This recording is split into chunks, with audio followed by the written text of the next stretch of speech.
Welcome to our interview series on brave feminine leadership. I am very excited today to introduce you to Michael Ebeid. Michael, thank you for joining me. It's an absolute pleasure. It's great. Nice to have a break from all the COVID lockdown stuff. Absolutely. So, Michael, I am going to provide our audience with a quick sort of background of you before I hand over to you. So, let me kick off by saying that Michael is a CEO with more than 30 years' experience across the technology, telecommunications, and media sectors. Michael has most recently been the Group Executive of Enterprise at Telstra, where he was responsible for a growing business with revenues of over 8 billion and more than 8,000 employees. Prior to Telstra, Michael was the CEO and Managing Director of SBS, where he launched market-leading digital services like SBS On Demand. I'll just give you a personal thank you for that. It's been particularly useful during COVID, which now has over 9 million registered users, which is incredible. Prior to that, Michael was the Director of Marketing and Strategy at the ABC. In 2017, Michael was awarded a Member of the Order of Australia for his services to broadcast media and multicultural affairs.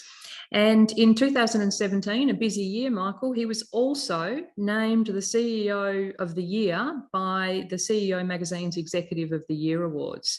So I have taken left a lot out of your bio. You've been incredibly busy, but it's wonderful to have you here.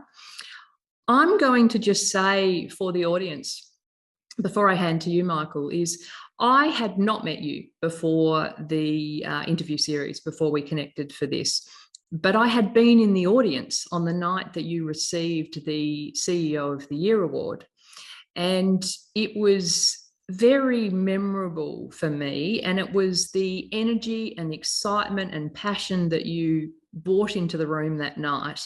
It was a pretty special day that day. You had flown in from Sydney. You were maybe running a little late for the awards night, but with a very good excuse. A lot later. We might take everyone back to the fact that that was the day that the marriage equality vote came through, and you were on top of the world. So welcome.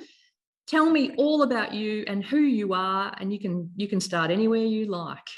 Wow, thank you so much. And you've taken me back to what was a very special night in November back in 2017. When you've fought so hard for so long for something like equality, and then the rest of Australia votes in favour of it, it was a very emotional evening. And then to cap it off that night with the CEO Awards, it was a pretty special day, as you say. So it was wonderful that you were there in the audience and remember it. It's fantastic. I do. Thank you for having me. And so you've asked me to sort of just start off by talking a little bit about my journey and my career. And the easiest way to think about my career is I've spent 10 years in technology with IBM. I've had 10 years then in telco with Optus originally.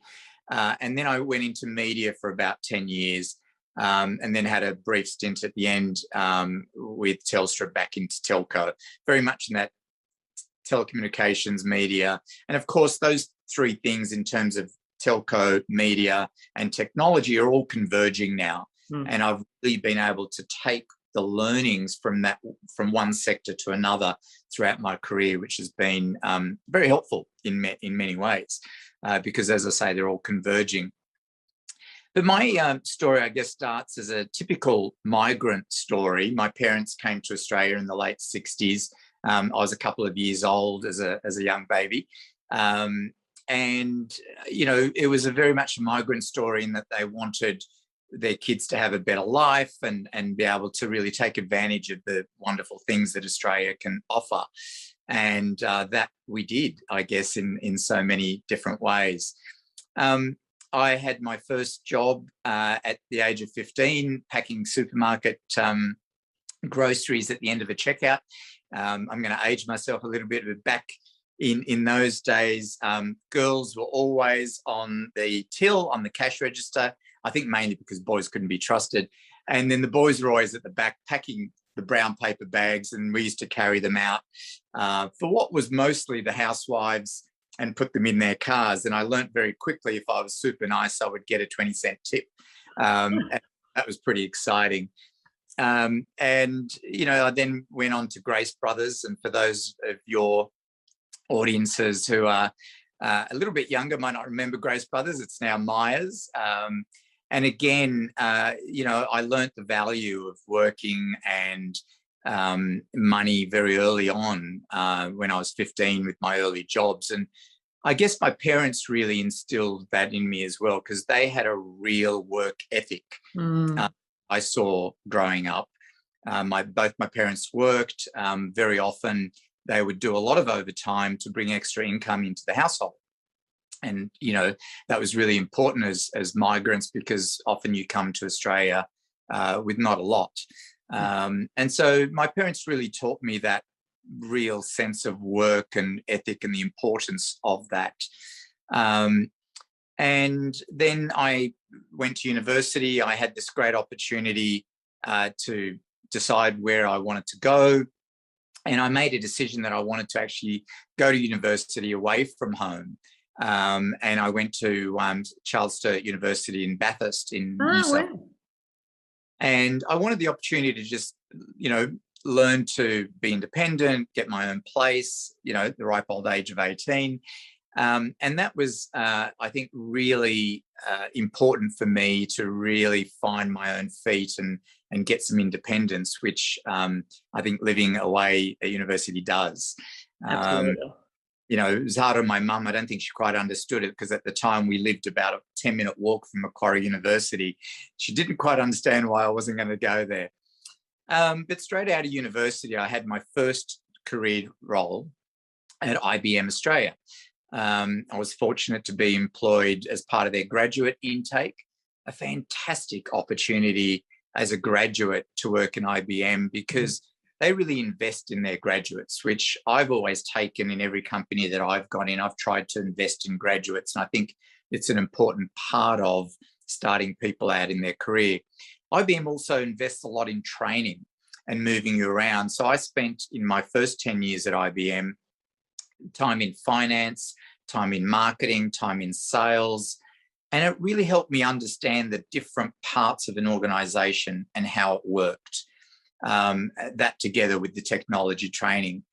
Again, I'll age myself a little bit, but I did some exciting things, like I was around at IBM when we launched the very first PC. I remember people debating why you'd want a PC at home. It would only ever be a business thing, people would say. And then, of course, launching the very first laptops were pretty exciting as well. And I ended my career at IBM after 10 years working in the PC company for Steve Vamos, who now runs Xero. Absolutely. The downside of IBM was that it was a very conservative company. Men had to wear navy suits, white shirts. Women could not wear trousers. Women had to wear skirts, and women had to wear stockings. It was in black and white. It was actually in the staff manual. And now we're only talking late 80s, right? Wow. And I remember a woman once coming to work in a very lovely pantsuit with trousers, and she was sent home. And, you had to, and they actually specified how far below the knees your skirt had to be. That gives you a sense of the sort of environment. Now, as a young man in my 20s, I got to see leadership in all its forms, the good, the bad, the ugly. The late 80s was very much around command and control leadership. Yes. It was very much sometimes ruled by fear. And as a young man who was really, struggling with my own sexuality at the time as well, what I found was it was just impossible to be myself. And what tended to happen was I would want to stay below the radar. I would be in meetings. I wouldn't want to draw attention to myself. I just want to, stay below the radar so that nobody really would look at me or wonder or guess or suggest that I might have been a gay guy. Yeah. But also there at IBM were some, very modern, wonderful leaders who, again, were real contrast to that old school command and control leadership. And, when I told my very first manager well, actually, I'll just back up a bit. My manager came to me saying he'd heard a rumor, and he said, look, I don't care if you're gay or not, but I don't suggest you come out, because if you do, your career will be over. Nobody will want to hire you, and nobody will promote you or have you in their team. Oh. So that was pretty traumatic for a young guy. But I then had a female boss about 2 years later who was very encouraging, in all, encouraging in putting your ideas forward. She very much was a leader that didn't rule by fear at all.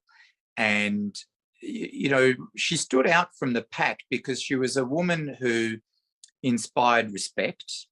Because one of the things that I remember about her was that she didn't try and behave like the men. She didn't try and be a tough nut and a yeller and a screamer and a table thumper, which, in the 80s, that happened a lot. Yeah.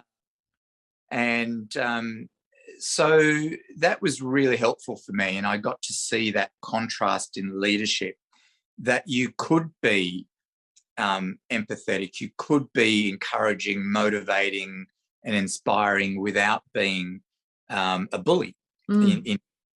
And that really, those days, looking around, and there was lots of really good men, of course, I'm just pointing out those two, but it really in my 20s helped me look around and decide what sort of leader I wanted to be when I got the opportunity. Because I realized early on that you could motivate people far more by inspiring and encouraging than by ruling by fear. And I think that really helped shape a little bit of who I am today, but it also, in that period, helped give me my love for technology. Being involved with IBM in those late 80s and early 90s days, there was a lot there to get involved in technology. So after those 10 years, I then went to Optus, to this little startup company nobody had heard of. It was an Australian company. After 10 years working for a big multinational like IBM, I really wanted to work for an Australian company where decisions were made here. That was such a big difference for me. That was how I got my own career break there, Michael. Optus arrived on the scene, and all of a sudden Telstra had to hire a heap of people to telemarket and sell Telstra's plans into the marketplace. And I was at university at the time and into the start of my career. So I remember Optus arriving very well. So that was a fantastic 10-year ride there. I joined when the company was about probably less than 1,000 people, and I left when it was about 12,000. Revenues probably were $400 or $500 million in revenue when I joined, and left when it was about, say, $7 billion. And wonderful ride. And one of the things when you're hiring that many people in those early days, we had this fantastic CEO, Bob Mansfield. You may know, and some of you may know Bob. Bob had this thing where he'd say to you, just make decisions, make them quickly, look at what you got to do. And if you get, 7 out of 10 right, great, learn from the 3, figure out what went wrong and make the next 10, but don't pontificate. We haven't got time. And that really helped my ability in decision-making, because we had to run so quickly. And again, when you're growing that fast, in my career, I was involved in so many different things that I may not have had that experience had I been in a larger organization. Say if I joined Telstra, yes, that's where my job would have been much smaller, more defined, because the jobs are just so big in those bigger companies. But again, in Optus days, I had amazing opportunities, not only launching the first analog mobile phones, but digital mobiles. I still remember when we launched the first SMS messages, and we would debate about why would anyone want to send a text message, and would anyone actually spend 25 cents a message? And we did this crazy thing of giving away SMSs initially. so people could get hooked. And of course, people got hooked really quickly. And then we turned on the meter, and it was 5 cents a pop. And all of a sudden, overnight, we were making $80 million of revenue just from SMSs. It was an amazing thing. And of course, dial-up internet, and then cable internet, and all of that. So I've been really fortunate to have seen technology evolve and been a part of that and that growth of Optus. After Optus, Singtel bought Optus after my 10 years there. And it was really a very different organisation. It went back to being led by a company abroad. Yes. Decision-making changed a little bit. And so I thought it was time for me to move on at that point. I then went the complete opposite way and joined a little startup company where one of the big shareholders asked me to be the CEO of a company called 2A Limited. 20, 30 people. We did a fantastic, successful IPO and then really grew the business into Asia. And it was an interactive TV, gaming, gambling company.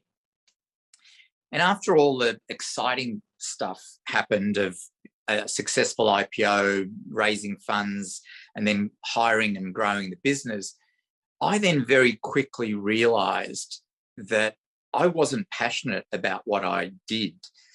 And the reason was that the company was very much around interactive gaming and gambling. Right. And I'm a gambler or a gamer.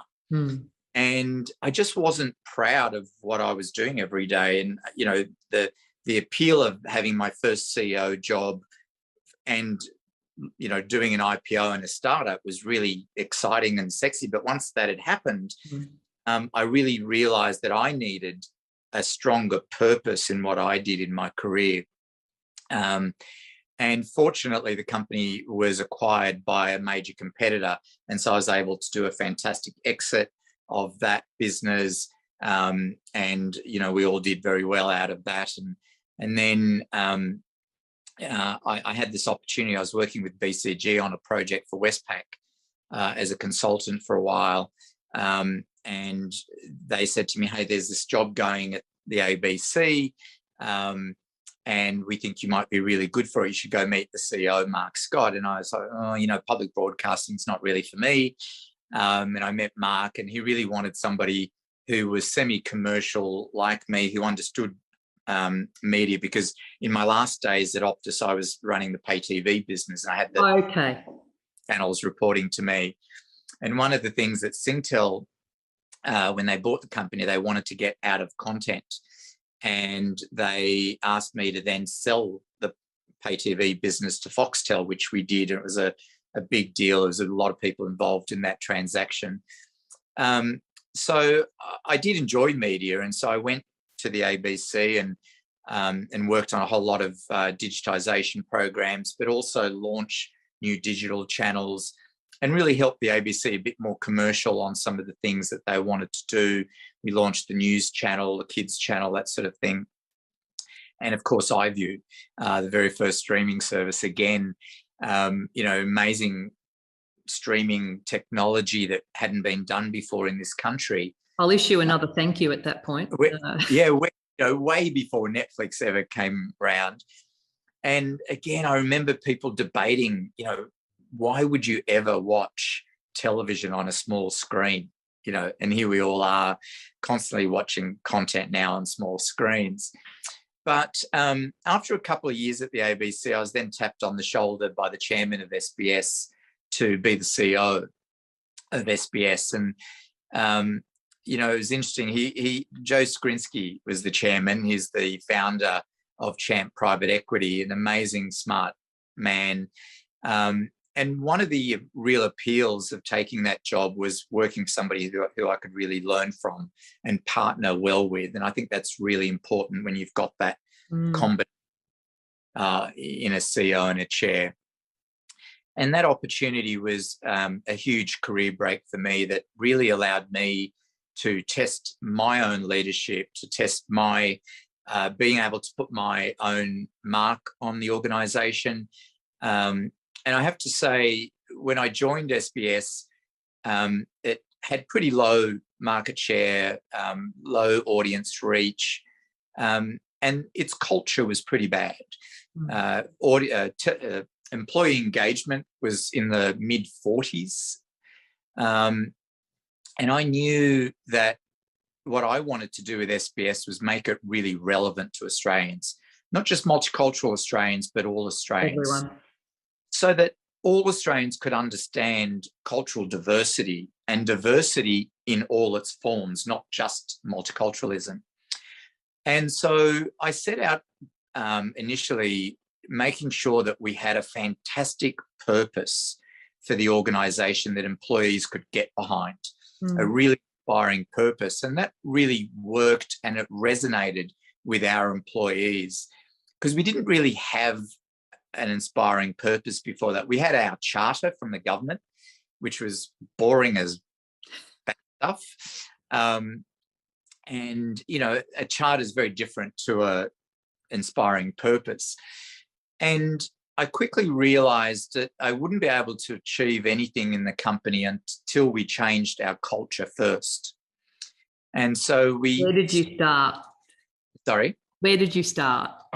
So we started on our culture, and I pulled people out from across the business, from television, from radio, from the newsroom, from marketing, technology, etc., and formed a culture team. And we did a couple of surveys across the whole organisation to understand what was our existing culture. And then I got this team to say, hey, what is the culture that we need if we really want to be successful and double our audience share and audience reach and increase our commercial revenues? What sort of culture do we need to have? And we did that, and we could see that the two were really very different. And so we built a plan of how we were going to get from one to the other. And we achieved that in about 18 months, well ahead of my expectations. And then we got employee engagement up to 80% from mid-40s, which I was really, really proud of, because what I didn't appreciate at the time when I started this journey was it also meant that our workforce was happier. People were coming to work happier. They were going home happier. And that was something that I was really proud of, because employees would stop me and say, you know, I'm really enjoying the company more. I'm enjoying my job more. I understand where I fit in. I understand what our vision and direction and priorities are of the company, and therefore I can contribute to it. And that just gave people a stronger sense of purpose. Part of the change of culture was also around diversity, because in media, it does tend to be very blokey. And, you know, I'm not a real blokey guy. I'm not a golfer. I'm not a footballer. And I need to have a team around me that is really diverse, because I can really appreciate when you do that, that you get very different ideas come to the fore. And I'm a big believer that nobody's ever got the best good idea, that the best ideas, I always think, are bits and pieces of people's contributions, and you build off somebody's idea, and it might not be quite right, but that then builds on somebody else's, and somebody will add to it, and that's what makes fantastic ideas in organisations. And that only happens when you've got people who don't all think the same. Can I ask, and you had extraordinary success in what you did there. Can I just ask, and it's taking you way back in your comments around at IBM not being comfortable to be yourself, and even having someone say to you, you know, don't be yourself, because you know no one will you know want you to succeed. Essentially, is the message I'm hearing out of that. At what point in your journey did you become comfortable with that? When could you be yourself?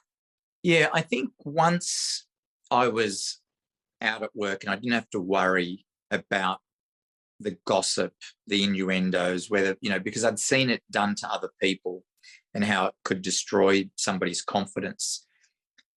Once I didn't have to worry about that, I could then step up in meetings and contribute, and I didn't care what people thought after a while.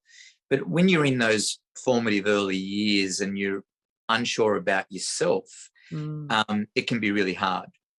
And I've seen that also in, various men and women in the workforce, where I think as a good leader, when you see somebody who's really quiet, it's so important to be able to encourage them to speak up and say, hey, Melissa, you've been quiet for the last hour. What do you think? Not that I can imagine you being quiet, Melissa, but, that's really important part of leadership in a room, to get people out of their shell and get a little bit uncomfortable sometimes by putting yourself out there. Because if you don't put yourself out there, then you're just a seat warmer in the room and you're not really contributing to the conversation, to the meeting, to the ideas. But what I personally found in my journey was when I did come out and I wasn't worried about anything any longer, it meant that I could flourish and I could just put my energy into work, put my energy into the ideas, into my creativity, not use my energy to hide who I was, and using up wasteful energy in terms of trying to, cover up or lie, or, if I went out with a bunch of guys on the weekend, Monday morning I'd be, I went out with Stephanie instead of Stephen, and, all those ridiculous things that people do.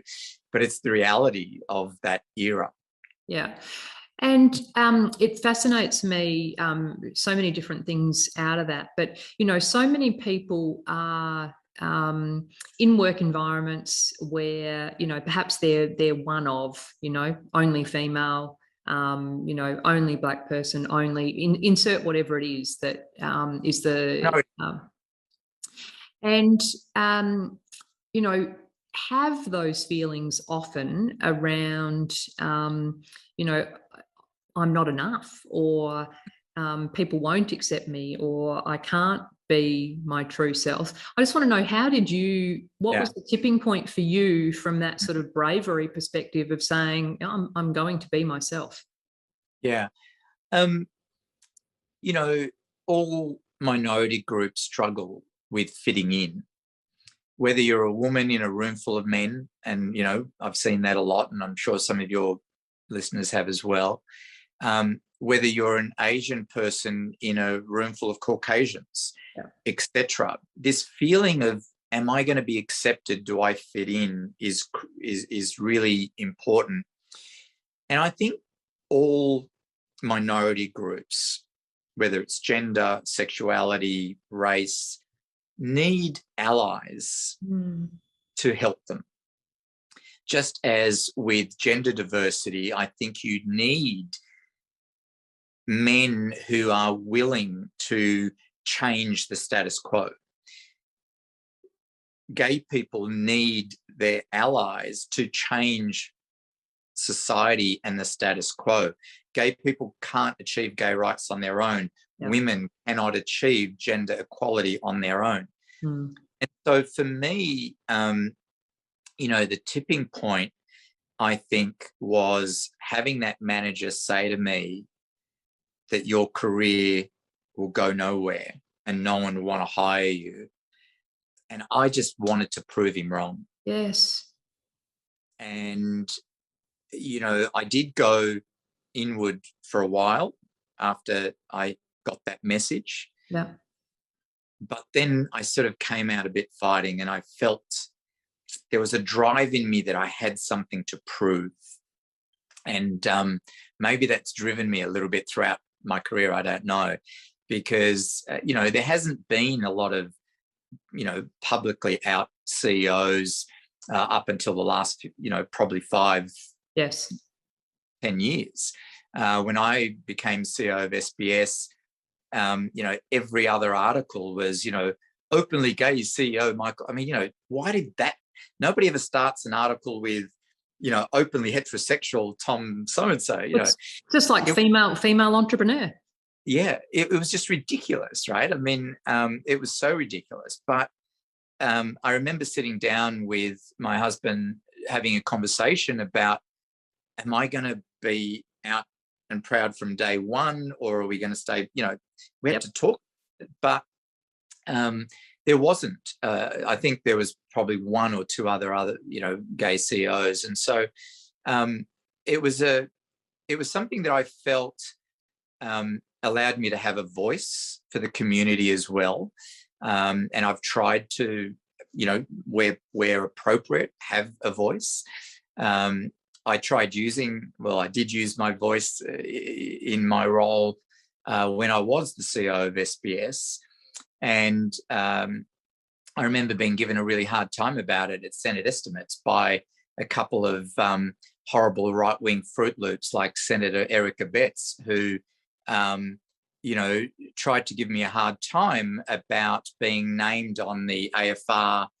The AFR does lists, and they did one of those top 50 LGBT executives, and I was on the with a couple of other people, and I'll never forget him holding up the magazine in Senate estimates saying, "Are you proud to be on this front cover because you're using your public position?" And I'm like, well, if I was a female CEO and it was a top AFR top 50 female leaders, would you be holding this magazine up? And times like that really drove me even harder, because I just thought, hey, come on, it's the 21st century. What's the we still have a lot of that, unfortunately. We do. What is the hardest is the wrong thing, but of all the jobs you've stepped into, which one do you think required the most bravery to take on? Well, I mean, bravery is an interesting word, right? Yeah. I think from the SBS job was definitely a very public role. You are the public face of a public institution.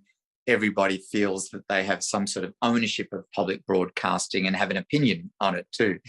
And so I did have to really put myself out there. Sometimes I would be attacked for a news story or by one community over another.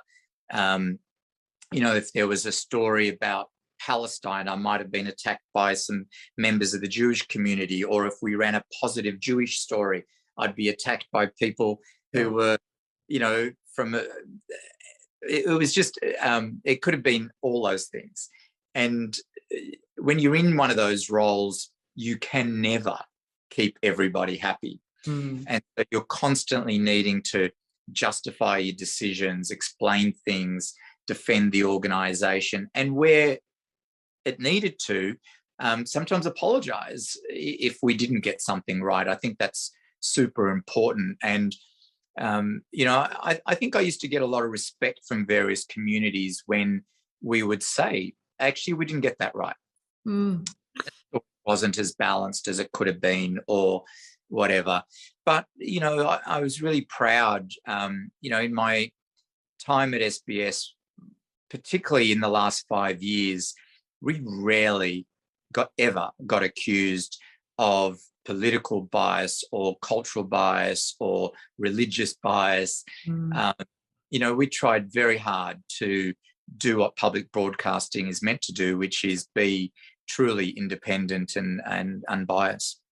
Why do you think, and this is about you, not about any of the jobs in particular, but why do you think you have been so successful in your career?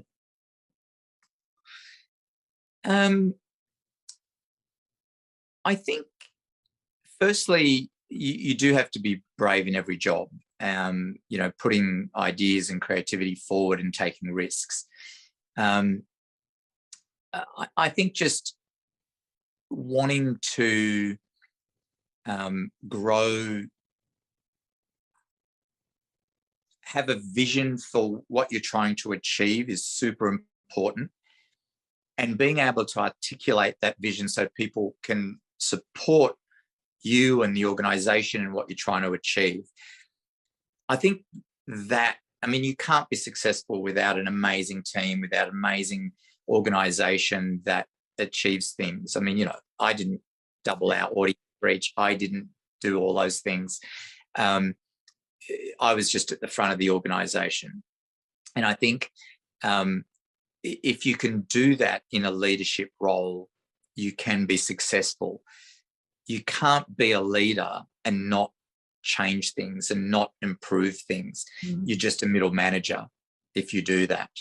And I think that's part of being a good leader, is doing things that nobody else is doing, thinking about things that nobody else is doing, pushing the boundaries, and importantly, getting the most out of everyone around you, pushing the boundaries of what they think that they can do. And I've coached a lot of women over the years where it's been often a recurring theme where they say, well, how do you put yourself out there more? How do you stretch yourself? Because often, and we talked about this a couple of weeks ago, a lot of people will say that men will often, very bolshily go into a role and they may only have 80% of the skills required for the job and say, no, I can do this. Whereas some women might have 90% of the skills and say, hey, I don't have that last 10%. Absolutely. And we've got to change that dynamic. And I often, when I'm talking to a lot of the female leaders that I've had the great pleasure of supporting and working with and encouraging, is thinking about things in your job or outside your job within your organization where you can stretch yourself. Take on things that you might not think you've got all the answers for or you've got all the skills for, but it's the only way to grow. To answer your question about, being successful, well, if you don't keep growing and trying different things, then, how do you actually then take that next step and lead bigger teams, bigger organizations, new projects? Michael, you shared with me an experience you had where I think it was a Women in Media conference and you were the only male in the room. Talk us through that. Oh, it was a few years ago. Every year there's a Women in Media conference. Used to be on the Gold Coast. I'm sure it's all online now. And I was asked to come and talk about how I had achieved increasing female representation at the executive level at SBS to 50-50. And indeed, when I looked at the top 100 leaders at SBS, we had about 52% female in the top 100. And there was all this outrage when I was on the schedule about, why do we need men telling us, how to do things in a Women in Media conference? And of course, the organisers were very quick to back the reasons and, hey, Michael's changed things. We can listen to some of the things that he did in his organisation and take those learnings back to our organisation. And it was quite confronting being in a room, I have to say, of some 400 plus women. And in another sense, it also felt very comfortable as well, because I've always been a champion of women in leadership in every sense. And so it felt really comfortable in one sense, and in another, you kind of felt like a bit of fish out of water. And it was such a good experience for me because it made me realize what it's like for a lot of women in a lot of sectors, in male-dominated sectors, when they might be the only female in the room. Yeah. And it really gave me a sense of what that was like. But I was really proud at the end of my talk. There was an amazing standing ovation. I don't think I said anything terribly earth-shattering, but I think they just really appreciated that I'd made the effort despite the controversy of being there and sharing my views and sharing what I had done to encourage women in media into different roles. I was really proud. SBS now has the first female news and current affairs director. Mandy Wicks was a wonderful executive. And I remember the very first time I suggested, she was the director of radio. And I remember the first conversation about, hey, I think you could take on news and current affairs. She was a journalist by profession, but she's now thriving in that role. I'm really, really proud of her. And again, you know, there was some younger women in middle management who I felt could take on the CFO role or take on the HR role. But often I found myself having to talk them into applying, which I thought there's something in that. How do we change that dynamic? And so we set up a cohort of women at SBS who were in that top 100 leadership, and we created leadership programs around how to find your voice, how to speak up in meetings when you find it confronting, or when somebody puts you down in a meeting. How do you say, hang on a minute, I haven't finished, or whatever. I've been on a couple of boards, and I see it even now in board meetings. There was a couple of years ago, I was in a board meeting where I had to say to the chairman, I'm not sure you realise that you speak over all the women around the board table, but not the men. Wow. And he was horrified that I said that. In the sense that he was unaware of it, I assume. Totally unaware. Totally unaware. But the women on the board were all very aware of it, because we talked about it later. And sometimes it just takes somebody to speak up and to say, hey, you may not really, not in a confronting way, but in a, constructive way of, hey, you might not realize you're doing this, or making that woman uncomfortable, or making me uncomfortable. Whether you're a woman saying it, stepping up for other women, or whether you're a guy who's seeing this, I think it's really important to speak up about things that aren't right in the workplace, just as it is with anything. Michael, I'm going to change tack a little bit. I think there's some fantastic things you've said there that are super important, I think, for leaders to be conscious, aware of the impact on others, and also to help others in terms of, actively suggesting and putting ideas in people's heads about how far they could stretch. I think they're all very important. I had a conversation, another conversation as part of this series with Hunter Johnson from the Man Cave. And we were talking about he does work with adolescent men, boys, 12 to sort of 16-year-olds. And one of the conversations we were having, I think a lot of this change we're talking about is, there's a long game in it. And the long game is, making sure that we are influencing people at younger ages and those sorts of things.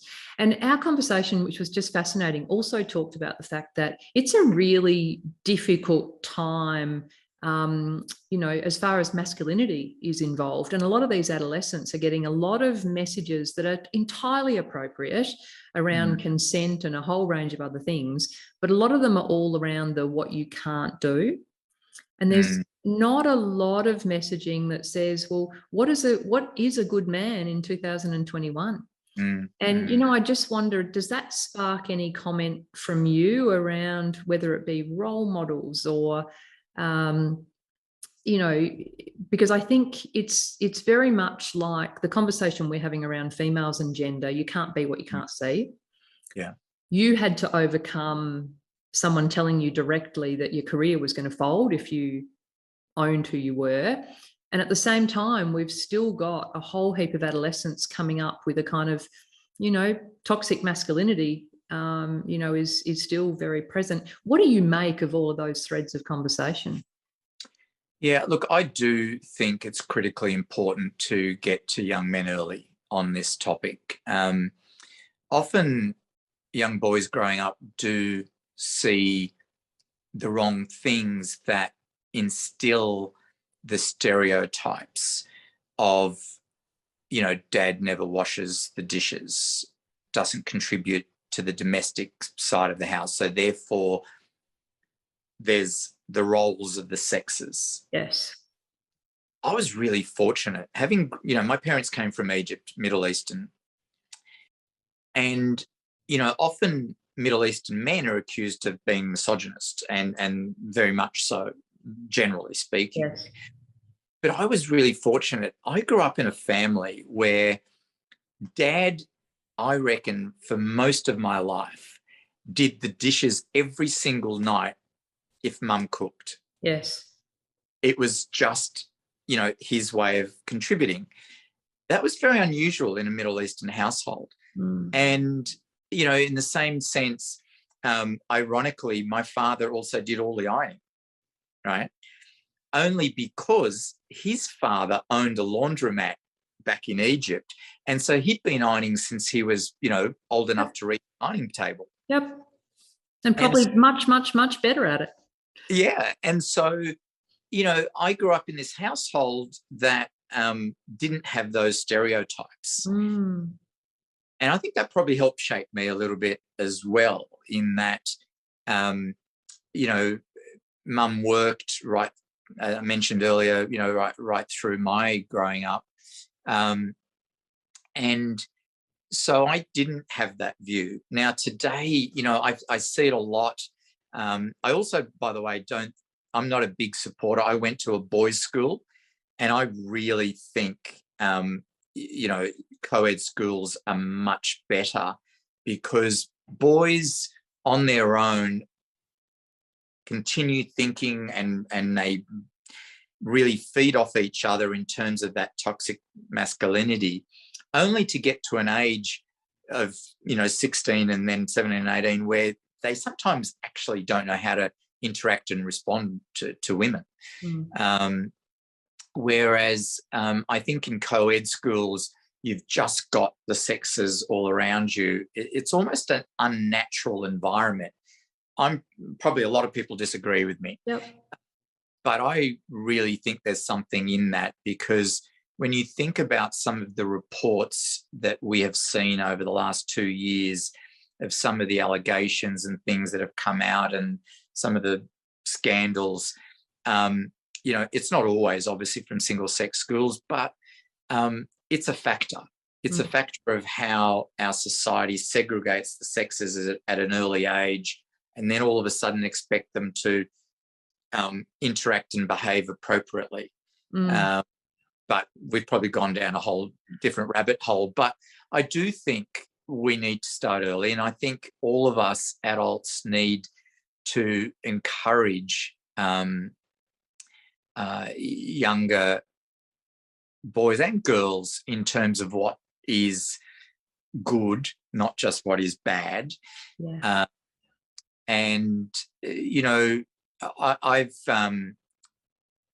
had my share of pulling up younger men, whether it be in my own family, whether it be sons of friends, when I've seen things, and they look at you like you're some sort of old fuddy-duddy. What do you mean I can't make that joke to my sister or whatever? Yeah.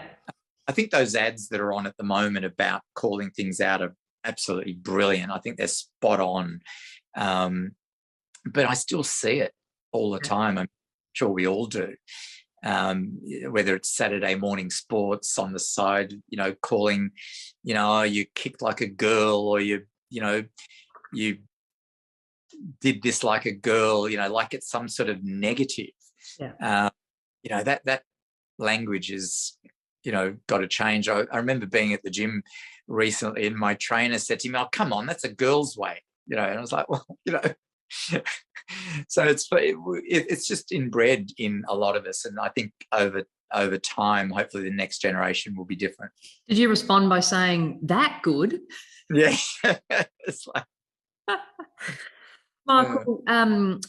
You said something like, "I'm building up to doing girls' weights" or something. Yeah. I'm taking you back a little bit to leadership, because I just want to be clear. I just want to get your sort of clear advice on it. What questions do you think people should ask themselves to improve their leadership? Yeah, it's a great question. I'm really passionate about good leadership. I actually think in corporate Australia and probably around the world, we have really bad leadership. survey after survey tells us that 90% of people resign from a job because their boss. 90%. So what are we doing wrong, right? And so we need to ask ourselves that. And so when I talk to a lot of groups about leadership, I always ask people to think about their leadership brand. What is the leadership brand that you want to be, right? How do you want to be remembered? How do you want your people to describe you as a leader? But then do this. Get your teams together, either through survey or get them in a room and ask them, and then leave the room, but ask them to talk about you as a leader and how do they see you in terms of your leadership brand. It can be really confronting, but every time I've asked groups of leaders to do this, I would say 80 to 90% of leaders find out that people have a different view of them, of the view that you have of yourself, right? We think of ourselves in a certain way, and often it's not how some of our team members think of us. So work out what sort of leader you want to be, find out where you are today as a leader, and then see what you need to bridge. What sort of plan do you need to build to get you from where you are today to the sort of leader that you want to be? What change? What help do you need? Do you need a coach? Do you need, some mentors? Do you need to go on some courses to think differently about leadership? That is really, really important, I think, in terms of understanding what sort of leader you are and where you want to be. When you think of leaders, I sometimes talk about think of the good leaders you've had and the bad leaders that you've had, as I did in the early part of my career. Or maybe even think about global leaders. If I compare, say, Churchill to Nelson Mandela to, say, George W. Bush Sr., they were three global leaders who had three very different styles. I think about Churchill, who was a bull in a china shop, ruled by fear. He was, a real formidable character, versus a Mandela, who was a much softer natured, who was an inspiring individual who had a very different way of leading his nation, versus, say, George W. Bush, who many say was a seat warmer, didn't achieve much. What sort of leader out of, do you want to be in your organisation?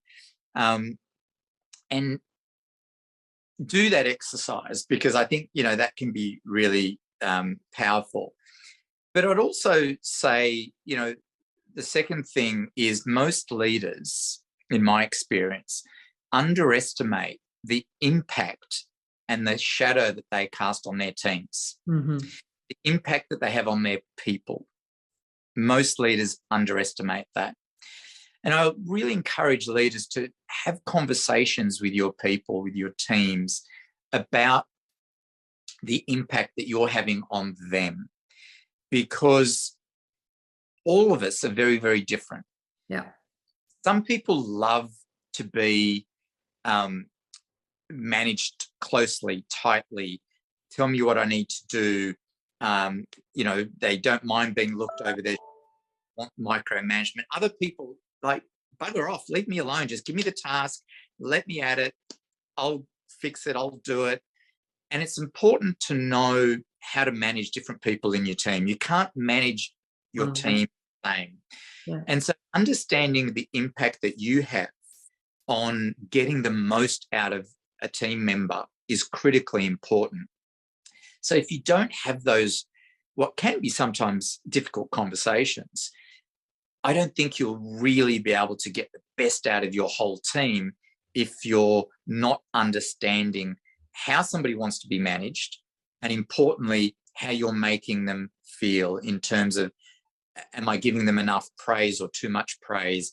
Am I inspiring them or not inspiring them, etc.? And the third and final thing I would say about being a good leader, and I think this is really important as well, is no matter what level of the organization you are, if you're a people leader, I think you have to really understand your company's vision, strategy, and priorities. Because your people will look to you to understand, what is the company trying to do here? Or what are our priorities and how do I fit into them? And if you as a leader do not understand your company's strategy, direction, and priorities and able to articulate it, you will either fill your team members with fear or you'll fill them with confidence and inspire them. So I always say to leaders, even if you're a junior leader, make it your business to understand what your business is trying to do so that you can clearly articulate it to your people to fill them with confidence. You can't just sort of say, oh, I have no idea what those guys, the executive team's doing. I don't know what the priorities are. They've changed it. Well, find out. It's your job as a leader to know what that is, to be able to instill that confidence in your people. And I think that's really important. So understanding your company's strategy and priorities, really understanding the impact that you have on your people and your leadership brand. Fantastic advice. I'm also very, very passionate about leadership, and I just have a belief that so many people are so busy doing, and rarely stop long enough to really think about who they're being as a leader. I think it's such a big opportunity. Can I ask you, Michael, the final question that I ask everybody is, from your perspective, what does brave feminine leadership look like, and do you think it needs to change? Look, it's hard to generalize because, women are not all the same, right? It's like everybody, we're all different. Yep. So depending on your personality, where you are in your career, everyone's going to be different. So I think if I try and say what would make brave feminine leadership, I would think about it in terms of, firstly, stretching yourself. We touched on it a little bit earlier. Yeah. But actively find ways of stretching yourself. Being uncomfortable in that space so that you can learn and grow is really important. Second thing I'd say is find your voice. Yeah. Don't sit quietly, put your ideas forward, and remember that even if you think it might be a silly idea, part of that idea might be a gem that then other colleagues or you might build on once you articulate it or verbalize it. So just put it out there. Sometimes we might say crazy stuff, but sometimes harebrained ideas, will sprout other great ideas. So find your voice, speak up, share your ideas and concerns. When you see something that's not right, speak up. Don't worry about people thinking that you're, stuck in the mud or whatever. It's really important. And third and final, I'd say, just keep it in threes, Melissa. I'd probably say be yourself. Don't try and be what you think a tough leader needs to be. Be yourself, because our people that we lead, they can smell bullshit and they can see inauthenticity.